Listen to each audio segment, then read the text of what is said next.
WDSU first warning weather, about another 44 minutes for the official heat advisory to be in place.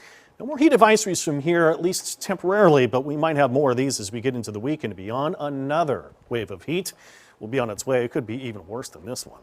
Real-time temperatures. You can find that we've got some 80s North Shore, 83. That actually feels comfortable in Hammond. 89 Bogalusa, 88 Slidell. That's where we had some storms still firing off outflow boundaries, lake breezes earlier, and even Gulf breezes. This still feels like 106 in Lakefront, officially 103 here in New Orleans. But I want to go to radar, show you exactly where those storms had hit the North Shore a little bit earlier.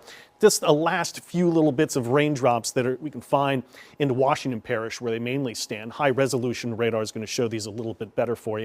Did have a special alert for that storm that was just outside of northern Tangipahoa going in towards areas farther west. Franklinton, there's the storms. You can see right there all those little rings around the storms. Those are outflow boundaries. That's rain cool there. Just a fancy way a lot of times to show kind of like miniature cold fronts. And I tracked a couple of isolated showers that are a little farther south than Plaquemines Parish. But as we typically find in these times of the year, and even under heat like what we've got, getting closer to sunset here and everything's going away. Quickly, let's find our forecast. I said we could possibly get a break to the heat. Could come courtesy of another round of storms with fronts moving in from the north tomorrow. But it's about the arrival time of those storms that could truly bring some relief.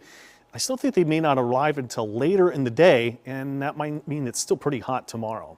Storms out there going away. 75 low-end Bogalusa tomorrow, 83 Lakefront, and 79. This is the start of the day on Wednesday.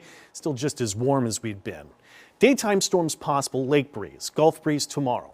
But our forecast data really holds off most of the storms until tomorrow night. This is 4 o'clock. Some data that show it's possible if we get late afternoon, early evening hours, those storms north could roll through earlier and bring some relief, but this forecast is well after sunset and more into the overnight hours and morning hours. I may have to watch going into Thursday morning. If we still find storms like these, that might mean a slow commute and a lot of standing water. Might have to upgrade to an impact there too.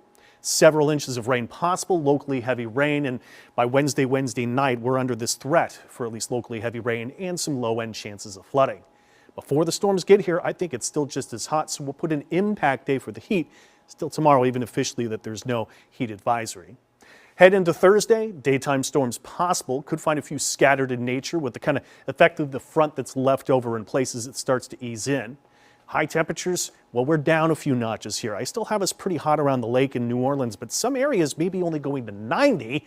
That would be some much welcome relief. Let's go right into the 70. Well, I was hoping to get to the tropics and spend a little time on that. So I'm going to backtrack for you here, then get to the 7-day forecast for you. But what we're finding is we've got some areas of concern in a tropical wave shown right here that's in the eastern Caribbean. That has a chance to run into some waters that are very warm for the time of the year, of course, as we will typically find mid-80s even into the Gulf, and a lot of atmospheric humidity that's still on the high end. So those are favorable conditions.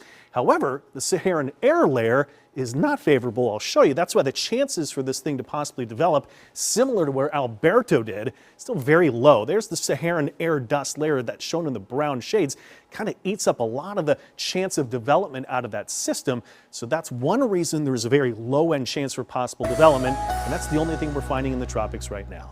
Here's the WDSU first warning weather 7-day forecast. Still have it pretty hot tomorrow on the impact day. Storms likelier tomorrow night. Could mean some storms by Thursday morning. We'll keep an eye on that, but at least a little temporary relief to all the heat we found.